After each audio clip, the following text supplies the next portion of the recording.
as you guys know, UFC Fight Night, Robert Whittaker versus Reiner the Ritter is right around the corner, and this card is looking to be one of the best fight nights of the entire year. And this fight night card will be taking place in Abu Dhabi. And in this video, I'm going to be providing you guys with my picks and predictions for every single fight happening on this card. This is just going to be a quick summary of my picks. I'm not going to be really going to any detail, but anyways, let's get straight into my picks and predictions for this fight night card. So opening up the card, we have Martin Buday versus Marcus Buchecha. And for this fight, I'm going to be picking Marcus Buchecha to win by a submission.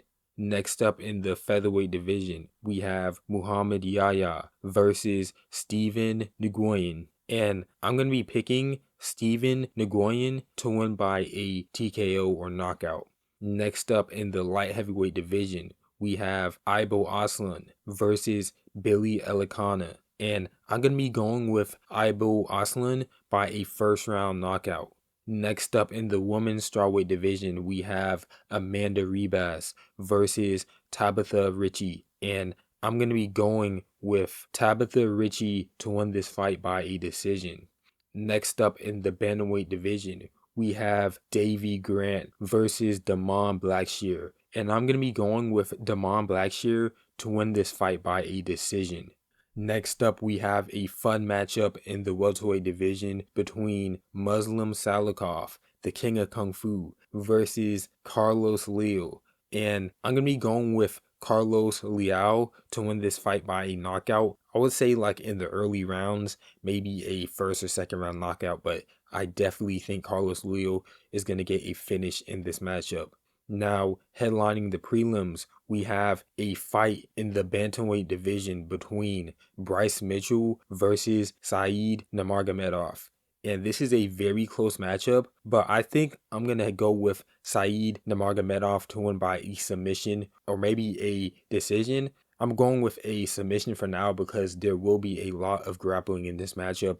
I just think that Bryce Mitchell, he's not used to the bantamweight division. And we could potentially just see a really weight-drained Bryce Mitchell just get tossed around and just outperformed by the more experienced bantamweight in Saeed Nurmagomedov. Moving on to the next fight in the card. Opening up the main card, we have a fight in the light heavyweight division between Nikita Krylov versus Bogdan Guskov. And I'm going with Nikita Krylov to win this fight by a submission. I think a lot of people are doubting Nikita Krylov just because he got knocked out against Dominic Reyes, who is having a career resurgence.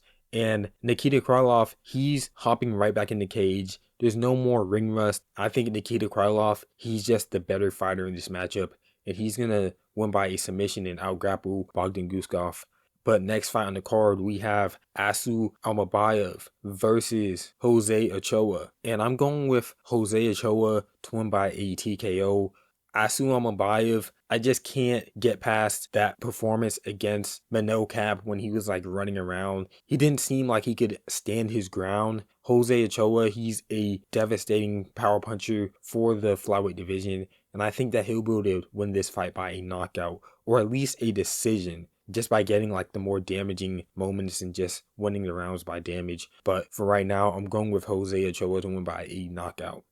Next fight on the card, we have Sharabullet Magomedov versus Marc-Andre Barriault.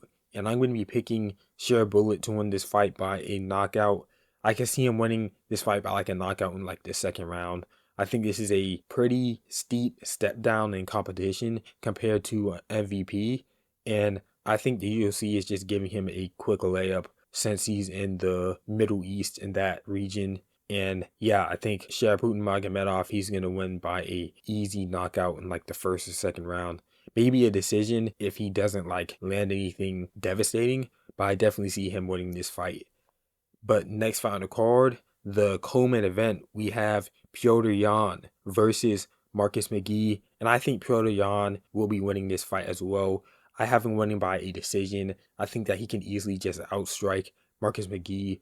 Only thing that I'm worried about, Marcus McGee, he does have some power. That's like the only thing that Yan has to be wary of. But other than that, I think that he can easily go out there and just outstrike Marcus McGee.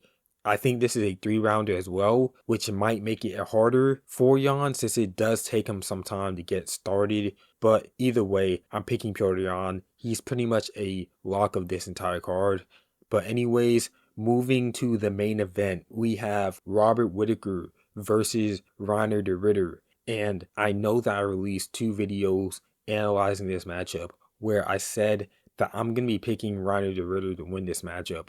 But I've been thinking about this matchup for a while, just thinking about how the styles in the clash, and I think I'll be changing my pick to Robert Whittaker to win this matchup. When you think of it from the perspective that Robert Whittaker is like the best, the most complete, just the best fighter that Reiner de Ritter has ever faced in his entire career. If you think of it that way, even fighters in the UFC like Bo Nickel, that's like one of the best fighters that Reiner de Ritter has ever fought in his entire career. Reiner de Ritter, he's coming from ONE FC. He wasn't fighting the best competition. He was fighting like fat, like welterweights basically. And in the UFC, he's fighting this new level of competition. And yeah, he knocked out Bo Nickel. But Bo Nickel is nowhere compared to the fighter that Robert Whittaker is. Robert Whittaker has had success against people who have that same like range and stature of Reiner de Ritter, like Israel Adesanya and Reiner de Ritter. They're both 6'4". I think Izzy even has a longer reach, and in their second fight, Robert Whittaker was able to basically beat him. I think that Robert Whittaker won that fight, and a lot of people agree with me.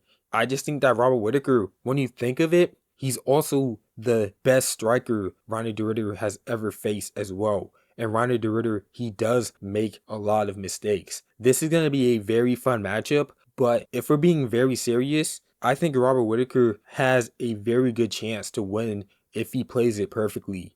I think Robert Whittaker, he has the wrestling defense, he has the submission defense. He has all the tools to survive against Reiner de Ritter. I'm picking him to win by decision, but of course he might get taken down. He might lose a couple of rounds, but I think that Robert Whittaker, he can win 3 rounds against Reiner de Ritter. And I think Robert Whittaker, he's gonna be the more faster fighter as well. Reiner de Ritter, he's very ploddy, he's very flat-footed, he's slow on the feet. While Robert Whittaker, he has that karate blitz, he's blitzing in and out. Honestly, when you like think of the stylistic clash, Robert Whittaker, he might be too fast for Reiner de Ritter. And let's bounce back to the grappling aspect.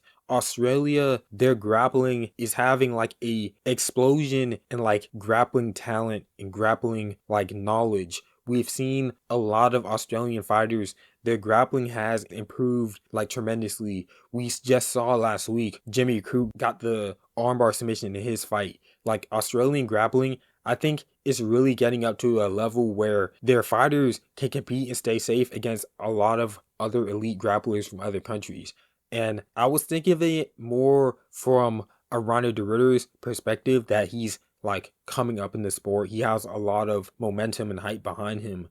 But like I said before, Robert Whittaker, he's the best fighter that Reiner de Ritter has ever faced in his entire career. Robert Whittaker has the experience to lean back on to beat guys like Reiner de Ritter. So I'm going to be going with Robert Whittaker to win this fight by a decision. Maybe a slight chance of a knockout or TKO, because Reiner de Ritter, he has been TKO'd before. So it's not like he's never been knocked out or hurt or anything like that. Like he's one of these guys that only lost by decision or something like that. Reiner de Ritter, he's been knocked out before. There's a chance that Robert Whittaker will be able to knock out Reiner de Ritter. He's not invincible. That's what people have to understand. And I think that Robert Whittaker, he can go out there and outstrike Reiner de Ritter to a decision.